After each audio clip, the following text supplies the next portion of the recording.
2 November 2025 हा दिवस भारतीय क्रिकेट इतिहासात सुवर्ण अक्षरांनी कोरला जाणार होता. कारण आजच्या दिवशी भारतीय महिलांच्या मुलींनी जे केलं ते आजवर कोणीच करू शकलं नव्हतं. डी.वाय. पाटील स्टेडियम, नवी मुंबई येथे वातावरण होतं तणावाचं, अपेक्षाचं आणि आत्मविश्वासाचं.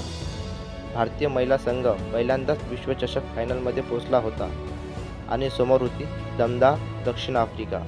टॉस हरलेला भारत, पण हरमनप्रीत कौरने घेतला एक धाडसी निर्णय, पहिली बॅटिंग करायची. कारण तिला माहीत होतं आज फक्त खेळ नाही तर इतिहास घडवायचा आहे.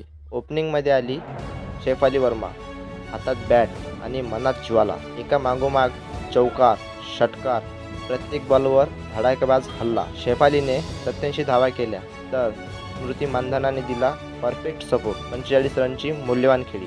मधल्या ओव्हर्समध्ये थोडा दबाव, काही विकेट्स गेल्या, पण दीप्ती शर्मा आणि जेमिमा यांनी खांदे दिले. भारताचा स्कोअर 298 धावावर गेला. आता सगळं होतं गोलंदाजाच्या हाती.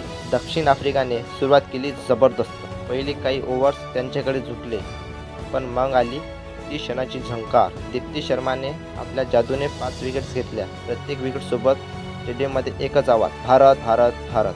शेवटचा बॉल विरोधकांना हवे होते 53 धावा आणि फक्त उरले 2 विकेट. दीप्तीने टाकला स्पिनिंग डिलिव्हरी, बॉल फिरला, बॅटला लागला आणि सरळ हातात, आणि भारताने इतिहास घडवला. भारतीय महिला संघ पहिल्यांदा विश्वविजेती. हरमनप्रीत कौर आकाशाकडे पाहत होती, डोळ्यात पाणी पण चेहऱ्यावर अभिमान. शेफाली, स्मृती, दीप्ती, राधा, जेमिमा, प्रत्येक मुलगी त्या क्षणी भारताचा अभिमान होती आणि संपूर्ण देश गरजत होता. भारतीय मुली जिंदाबाद, भारतीय मुली जिंदाबाद. हा विजय फक्त क्रिकेटचा नव्हता, हा विजय होता प्रत्येक मुलीचा, जिला कधी सांगितलं गेलं होतं तू नाही करू शकत. आता भारतात प्रत्येक आई आपल्या मुलीला सांगेल, पाहिलंस ना, ह्या आपल्या भारतीय मुली आहेत. 2025चा ICC महिला विश्वचषक भारतीय महिला संघाने जिंकला पहिल्यांदा. पण खरी जिंकली ती आपल्या देशाची भावना, आपल्या महिलांची ताकद आणि आपल्या स्वप्नांची उंची.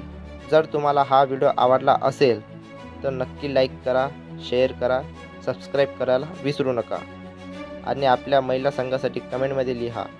जय हिंद, जय भारत.